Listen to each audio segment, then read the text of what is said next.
जो विरोधी दल है उनको समाप्त कर देना चाहती है। इस प्रकार की अराजकता के साथ सरकार नहीं चलने वाली है कि जिस प्रकार के कुकृत्य ये कर रहे हैं उसका घातक परिणाम इनको देखने को मिलेगा आने वाले समय।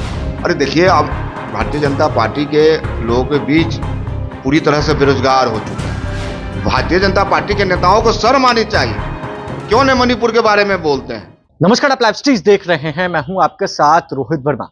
बिहार के भागलपुर जिले में हुए लाठीचार्ज मामले में अब बीजेपी के विधायक और राजद के विधायक आमने सामने हो चुके हैं।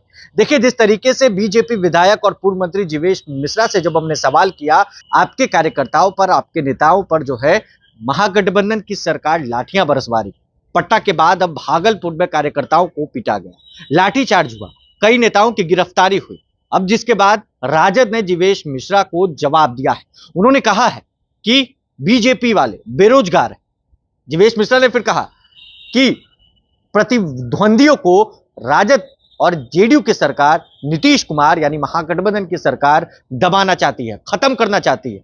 तो हम आपको सुनवाते हैं कि जीवेश मिश्रा, बीजेपी विधायक और पूर्व मंत्री जीवेश मिश्रा किस तरीके से महागठबंधन सरकार को घेर रहे हैं। तो वहीं रणविजय साहू जो राजद कोटे से विधायक हैं, उन्होंने बीजेपी को जवाब दे दिया है मणिपुर मामले पर। उन्होंने याद दिला दी है, क्या कुछ कह रहे हैं दोनों, सबसे पहले आप वो सुने। सर, भागलपुर में बीजेपी कार्यकर्ताओं की गिरफ्तारी भी हुई है, लाठीचार्ज तक। अब पटना के बाद भागलपुर भी। देखिए, सरकार निरंकुश हो चुकी है, सरकार महाजंगल राज की ओर बढ़ चुकी है। जिस सरकार का मुखिया पटना में बैठता हो और पटना शहर में पिछले 30 दिन में 30 हत्या हो जाती हो, वह सरकार अब किस प्रकार के जंगल राज को चलाना चाहती है। अपने प्रतिद्वंदियों को रौंदना चाहती है, जो विरोधी दल है उनको समाप्त कर देना चाहती है। इस प्रकार की अराजकता के साथ सरकार नहीं चलने वाली है और बिहार की महान जनता इन विषयों को देख रही है और आने वाले समय में 24 और 25 में इसके लिए सबक सिखाएगी महागठबंधन सरकार को कि जिस प्रकार के कुकृत्य ये कर रहे हैं उसका घातक परिणाम इनको देखने को मिलेगा आने वाले समय। देखिए, भारतीय जनता पार्टी और एनडीए के तमाम नेता जब से बिहार और देश में विपक्षी एकता का आगाज हुआ है, पूरे घबराए हुए हैं और बौखलाए हुए हैं। कानून अपना काम, माननीय नीतीश कुमार जी का सरकार है, माननीय तेजस्वी प्रसाद जी उप मुख्यमंत्री हैं, इनके राज में न किसी को फंसाया जाता न बचाया जाता है।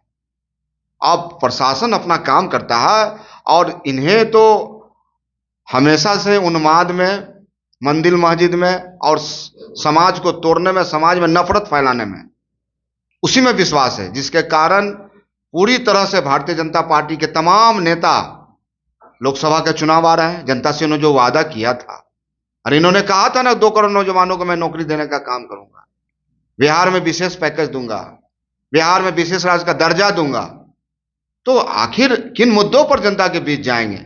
तो इसीलिए घबराए हुए हैं, बौखलाए हुए हैं, पूरी विपक्षी एकता के कारण पूरी तरह से यह बौखलाए हुए हैं। जंगल राज पार्ट 2 याद दिला रहे।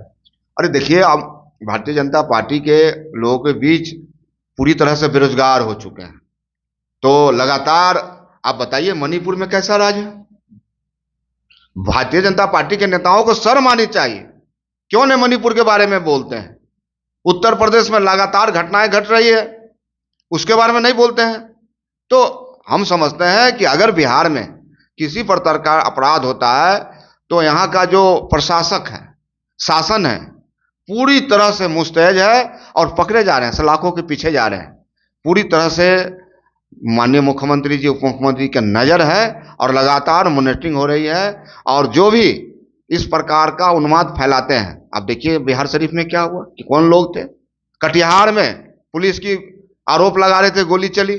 सासाराम में सलाखों को पीछे गए, माननीय पूर्व विधायक जी सलाखों के पीछे गए। तो देखिए, इन लोगों के बीच में अब कोई मुद्दा, एजेंडा रह नहीं गया। बिहार की भूमि हमेशा से सकारात्मक राजनीति की है। आज यह भूमि जयप्रकाश जी हो, माननीय कर्पूरी ठाकुर हो, माननीय लालू प्रसाद यादव जी का जो विचारधारा है, उसी विचारधारा पर यह बिहार दौड़ रहा है। और माननीय तेजस्वी जी ने तो नौजवानों को जो रोजगार देने की बात की है, तो अब बिहार मुद्दों की बात कर रहा है। बिहार नकारात्मक से आगे निकल चुका है और बिहार देश में एक परिवर्तन लाने की मुहिम छेड़ चुका है। तो आपने सुना, एक तरफ जीवेश मिश्रा ने सवाल किया और उन्होंने सवाल खड़ा कर दिया कि राजद और जेडीयू के लोग जो है प्रतिद्वंदियों को दबाना चाहते हैं, खत्म करना चाहते हैं। पटना में 30 दिन में 30 हत्याएं हुई हैं, जीवेश मिश्रा ने याद दिलाया। तो वहीं मोरबा विधानसभा के विधायक रणविजय साहू ने साफ साफ करारा से जवाब दे दिया है। उन्होंने कहा है कि मणिपुर मामले पर क्यों नहीं बोलते हैं, मणिपुर मामले पर बोलिए। वहीं रणविजय साहू ने साफ साफ यह भी कहा कि बीजेपी वाले बेरोजगार हो चुके हैं। बहरहाल जिस तरीके से बीजेपी और आरजेडी और जेडीयू के लोग आमने सामने हो चुके हैं, भागलपुर का मामला एक बार फिर से तूल पकड़ता जा रहा है। पटना में लाठीचार्ज हुआ, भागलपुर में भी बीजेपी विधायकों को जो है वो पीटा गया। अब देखना है कि कब तक ये बवाल होगा। बहरहाल इस खबर में बस इतना ही। अगर आपने अब तक लाइव सीरीज को सब्सक्राइब नहीं किया है, जल्द से जल्द लाइव सीरीज को सब्सक्राइब कर ले। धन्यवाद।